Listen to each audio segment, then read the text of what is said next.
I think we should wrap up with this because this was a news thing that just happened yesterday. It's more of the same, really, but I think we should just cover it real quick. So Gary Gensler, once again, embarrassed big time in front of Congress, grilled all day, all the clips with Tom Emmer. I don't know how much of them that you saw, Ewok, but Emmer, of course, was going in on him like always. An interesting clip that I did see, and Tom Ember's he's the majority whip, actually, of the Republican Party. Last I knew, he's from, I think, Minnesota. But at one point, he brought up the crypto asset security thing. So the big thing that we had a couple clips from our show about it last week, the SEC just walked back this term that they had been using in all of their lawsuits, yes, including the Pulse Chain one, crypto asset security, basically a term that they just made up without, you're basically labeling something, as they always do, a security without it being one. So you do that, you put it in all of your lawsuits, you start walking it back and clarifying what it is you actually meant. But Tom Emmer actually went in on I forgot his name, Gensler, on this, and wanted to know the conflict of interest basically between Kamala Harris saying, I don't know how much any of us buy this, but her suddenly saying that she wants to be, whatever she said the other day, pro crypto, or, reach out a hand to crypto, whatever it is she said about crypto, that no one believes. And whether it's a rebuke of Gensler that she's saying that, or if she's just lying and she doesn't want anything to do with crypto.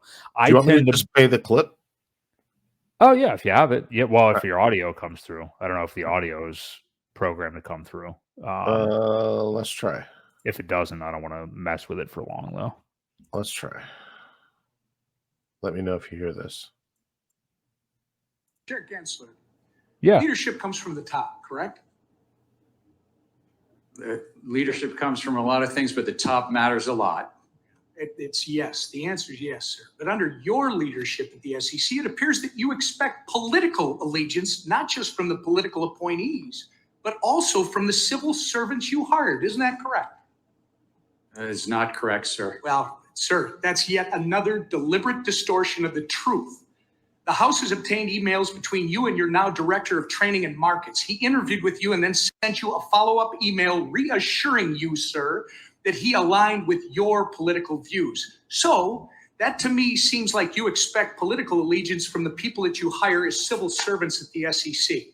The way you hire and the culture you require encourages your staff to have loyalty to you above the law and above the mission of the SEC, which brings us to the debt box case in Utah, where your attorneys, who no doubt heard your anti-crypto rhetoric, which is not based in law, went out and deliberately lied to a court in order to effectuate the commands from their chair to prosecute crypto companies.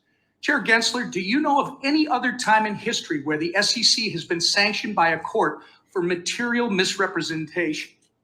First, if I might say, when we hire folks, we hire them. Reclaiming my time, sir. The answer to that question is no, it has never happened. But let me ask you another one. Does the fact that we're talking about this today even slightly embarrass you? You want to put this on like double speed? We're not well handled, and we've said that to the court. Reclaiming my time again. The debt box case should absolutely be embarrassing to you, sir. And just to be clear, the SEC had to pay with taxpayer dollars nearly $2 million in legal fees for this material misrepresentation, for this lie. You are aware of that, I'm sure. Is the debt box case the reason that why the SEC's head of crypto asset and cyber unit resigned in June, sir? No, they went to take another job. Okay, so no one in a senior level position here in Washington, D.C. has been held responsible for this complete abuse of taxpayer dollars. The SEC broke the law, your attorneys lied to the court, and no one in your leadership here in D.C. has been held accountable. That tracks. Seems like business as usual here in Washington. Okay, switching gears very quickly. It's been recently reported that Vice President Harris has finally said she'd craft clear rules of the road for the digital asset space if she becomes president. Is this your approach too, sir? Or do you think she's rebuking you because she doesn't think you've done a good enough job establishing these clear rules over the last 3 years of her administration? I think that there's laws in place. If Congress wishes to change them, they'll change them. But we are enforcing the laws, and there are many people in this field so you don't think not she's following the laws. Reclaiming my time. Well, it's very interesting that you view your performance that way, because we have a litany of court cases, extraordinary confusion in the marketplace, and millions of Americans pining for clarity from you. You've abused the agency's enforcement tools, and you've even baited companies eager to comply with you, only to hit them with enforcement actions. You've retaliated against businesses and people who have come before this committee to talk about the next generation of American finance. And perhaps somehow, worst of all, you've made up the term crypto asset security. This term is nowhere to be found in statute. You made it up. You never provided any interpretive guidance on how crypto asset security might be defined within the walls of your SEC. Yet, you made the broad proclamation that you believe a majority of tokens are crypto asset securities. You did this, and you deliberately used this made-up term as the basis for your entire enforcement crusade over the past 3 years, only for your lawyers to retract it in a footnote to a court just last week. Your inconsistencies on this issue, sir, have set this country back. We could not have had a more historically destructive or lawless chairman of the SEC. I yield back. Thank you. So that last part is the main part. I mean, he absolutely nailed it there. And for everybody who doesn't realize, we just talked about it last week and we said it earlier, that terminology is all through the Pulse Chain lawsuit, the crypto asset security. I mean, that's all through that lawsuit. It's through everything that they've been doing. And again, like Emmer just said in a footnote to the judge, I mean, like they just hurry up and kind of backwalk it and act like it's not a big deal, but it's still in all these complaints, which you're now stuck with. Like that you're stuck with the complaint that you drafted. You already called it that.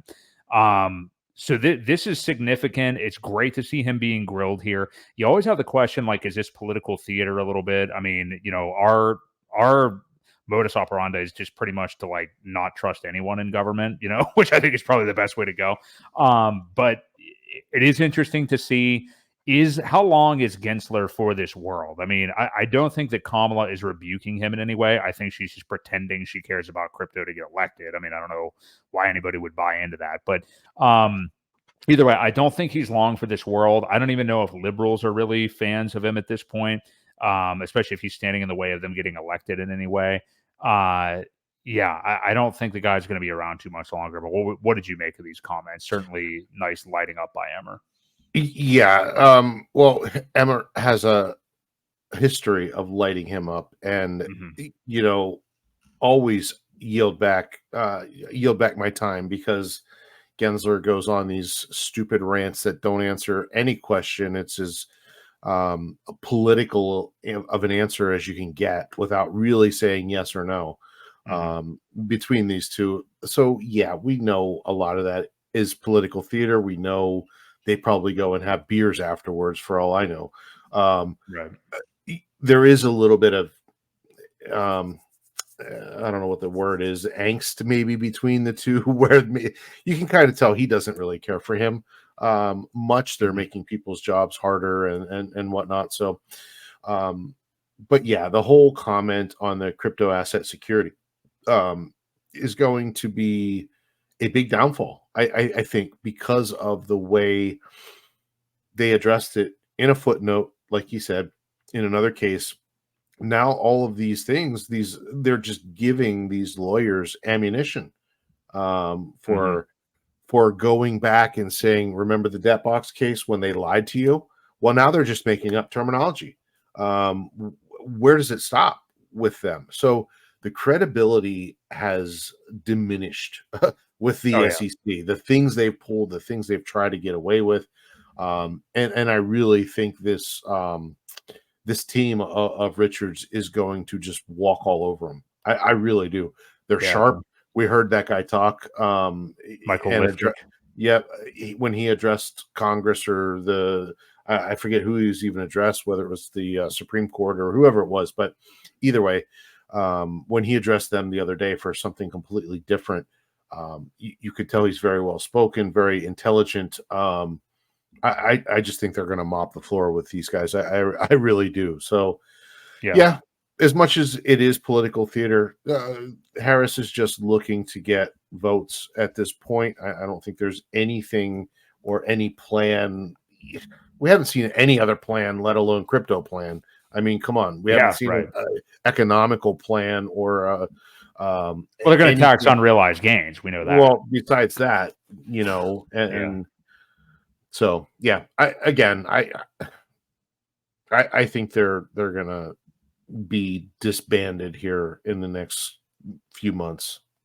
Well, at the very least, I do think Gensler will be gone eventually here, in the not too distant future. But yeah, I do think they're in trouble. I couldn't agree with you more. And it's not even just being like I honestly feel like I'm looking at this as objective as I possibly can, because forget about like being involved with the RH ecosystem or anything like that, or liking Richard versus hating the SEC. If you just look at it, I mean, one is an unelected government entity that just goes around suing everybody. Like the common denominator is them. It's not like all these people doing wrong. It's them, and they're losing. I mean, like judges in courts of law are siding on the side of crypto, and even like Ripple, which is the closest thing to possibly being a security. They not only did they side with Ripple, I mean, it was like, with prejudice, this is over. I think they paid a very, very small fine, but they won the lawsuit outright. There was no settlement. They were ordered to pay a small fine for something else, but they won the lawsuit. So, I mean, if Ripple is at this point, I mean, they just don't have anything to come at Richard Hart about, and especially the competency of Richard's attorneys. I mean, these are people that used to work with the SEC. That's what I think people don't understand, that are not really looking at this lawsuit with Pulse Chain. They don't understand like the support that Richard has. They don't understand the chops that these attorneys have, where they've worked before. They know the inner workings of the SEC, and they're way more equipped to talk crypto than anybody at the SEC by far. So, I get it. The SEC has nothing to lose.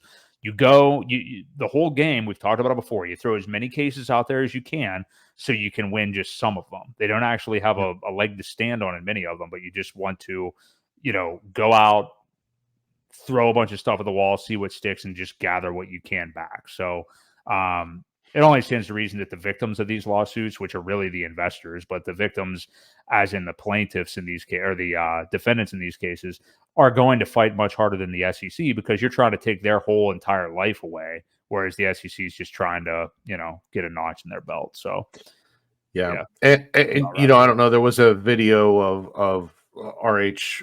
I don't know if it was the Christmas video or whenever it was, but he was talking about how he's always very careful to, hedge what he says. Just be careful what he says. But when Gensler talks about things, he often says about how I'm not speaking for the SEC. Well, then he's speaking for himself, and he's going to get himself in trouble. I would hope to see that some people do pull some money and fight back at this point if it continues. So anyway. Yeah, I'm with you. But nice to see that happen anyway. So